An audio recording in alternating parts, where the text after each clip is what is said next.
Howdy folks, Kanaju here, 40,000 subscribers strong, thanks to y'all. Wait, I'm hearing something from my producer. Are you sure? Goodness. Folks, if these live reports are correct, I actually have over 41,000 subscribers. So, thank you so much for your support. But enough about me. You're here for the same reason I am. Sean Murray said,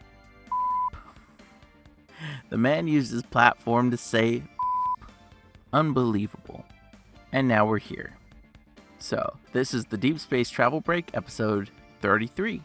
We're covering Sean's interesting choice of communication, speculation about upcoming No Man's Sky content based on what's known, my review of No Man's Sky Aquarius, both the update and the expedition, and as usual, a channel update. Today's episode is brought to you by you. That's right, you. Are you tired of having too much money in your bank account? Wallet just a little too thick in your pocket? Do you wish I had more money? Then boy howdy, you're going to love this. To celebrate 40,000 subscribers, I have added a great value membership tier to my channel offerings. For only 99 cents, or 99 cents only, you can get a cool badge, cool emojis, and a cool sense of satisfaction. Talk about a great value. You'll never find a better price than this because this is literally the minimum YouTube lets me charge. So don't wait. Join now while I'm still humble enough to thank you. Kidding, of course. Speaking of which, double thanks to all of my current channel members. Thank you so much. Valued and great value alike. So, with the world's worst sales pitch over, it's time for our topic of the show, Sean's dirty mouth. As you may or may not know, Sean loves to announce upcoming No Man's Sky content in the vaguest, least understandable way possible, by posting a single emoji that may or may not have anything to do with the update. It could represent the content of the update, right?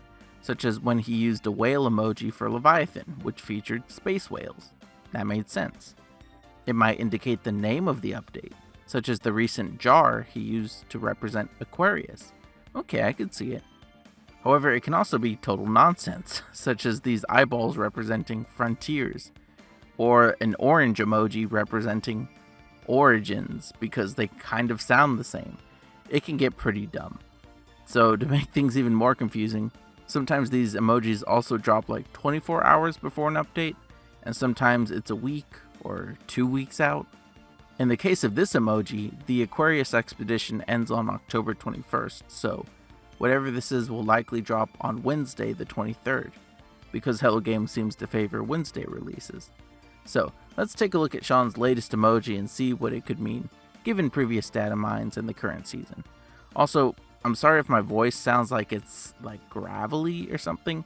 I'm getting over, I got over sickness last week, but as y'all know, I'm really slow to recover. I mean, it took me like 4 months for my broken foot to recover this year. And granted, I wouldn't stop walking on the damn thing, but you know, it takes time is what I'm saying. So, Sean's latest emoji is a crazy one, right? And of course, Twitter's already alight with crazy theories and speculation. Most folks think it has to do with curses because, well, the emoji's cursing. Makes sense to me. It's also October, so a No Man's Sky update with a curse theme would fit pretty well. We've actually received October content drops a couple of times in the past that were Halloween themed. The first of which, the Abyss update in October 2018, was an ocean refresh. And not only that, it was the last ocean refresh we've received, back in 2018.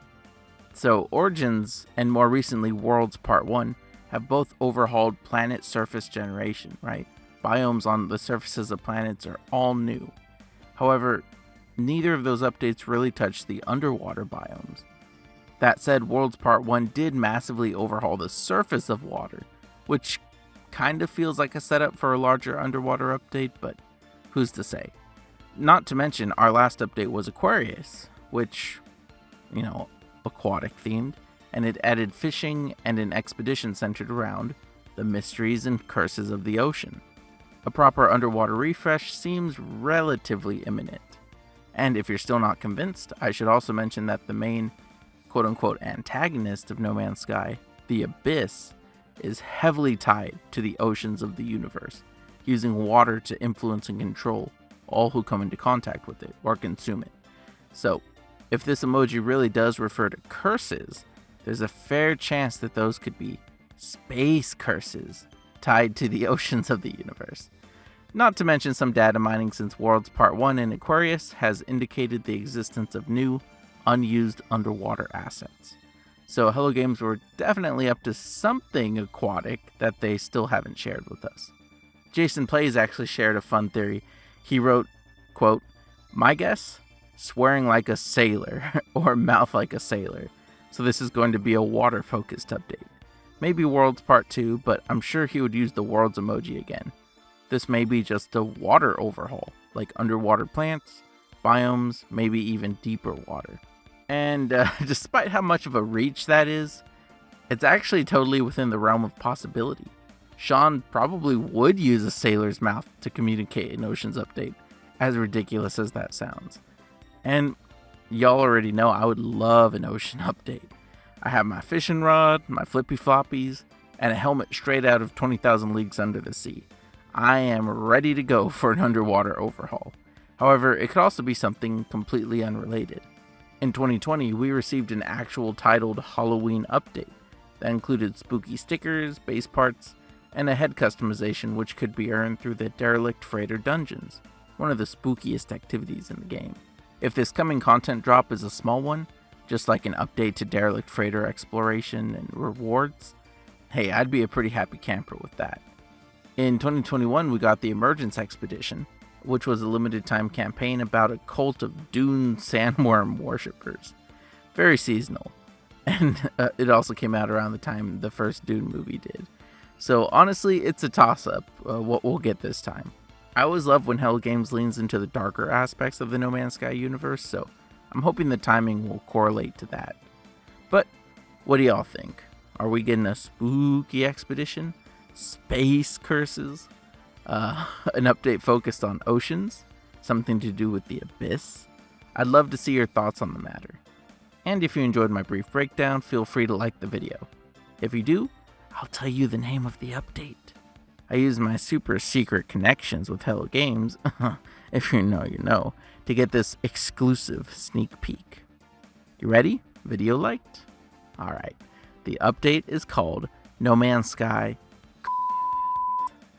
Not to be confused with it's how exciting is that, right?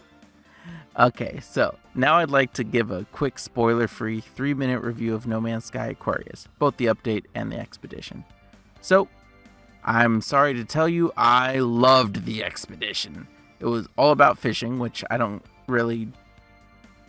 fish in real life, but in No Man's Sky, I love space fishing, right? I fished on hot worlds and cold ones. I fished calm seas and rough ones. I caught a small fish, big fish, a snail that can sing, and I got a new bobblehead for my Starship dashboard. 10 out of 10. I'd 100% recommend it to anyone interested, except it ends in literal hours after this video releases. Plus, it's heavily based on luck, so I can't imagine a true speed run is really possible. However, if they run the expedition again this winter, I would highly recommend it again. I thought the objectives were well themed, the story was mildly engaging, but the vibes were immaculate. Plus, fishing with my friend across the stars was exactly what I needed from the game after all these years. We finally have an excuse to just sit around and enjoy the ambiance of our favorite planets. Previously, once you found the perfect planet and built your dream house, there wasn't really any mechanical reason to stick around. Now we have an addicting, luck-based gameplay loop that we can enjoy on our favorite planets. Rare fish can sell for great money, you can release fish for nanites, you can cook fish in new recipes, or you can use them for bait to catch even more interesting fish. It's pretty robust, and whether you're an explorer or a homebody, it complements the rest of the game almost perfectly. So yeah, I love the new fishing mechanics. The only thing it's missing is a way to show off the rare fish you've caught. In other words, we need aquariums now more than ever. But what do y'all think? Have you enjoyed fishing? Did you think it's pointless? Relaxing maybe? Exciting? I'd love to know some other perspectives on it.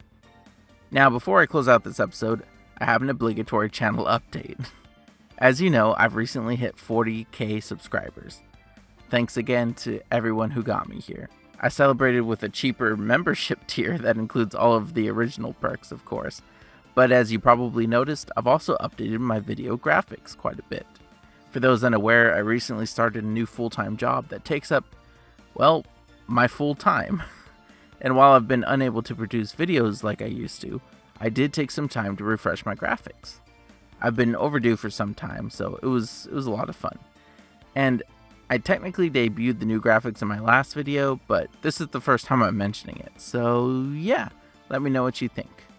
And regarding channel output, I'm still swamped with work, which makes video essays difficult to produce. However, as you might expect, I do miss creating content for YouTube. So I have a plan. Firstly, I can still live stream when new content drops. Since that doesn't require any writing or editing, I can stream almost whenever a new update or expedition drops. So next week, I'll probably do a live stream. And secondly, I've been thinking about producing YouTube shorts. I don't have the time to produce long-form content right now, but I do have a ton of very short clips that I think would make funny shorts almost out of the box.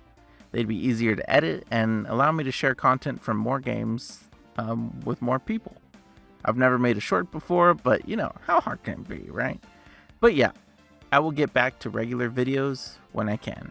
Until then, I appreciate your patience and your continued support, and especially from my members who I had hoped to record this live with, but it's the middle of the night, so I apologize. But alrighty, that's the show, episode 33 of the Deep Space Travel Break. I think this was a short one. If you made it this far, consider leaving a like on the video. You can also subscribe for even less than my great value membership. It's completely free, if you can believe it. Completely free to subscribe to this channel. It couldn't hurt, right? Anyway, thanks for watching. Double thanks if you're a member. And I'll see y'all in the next video. Adios.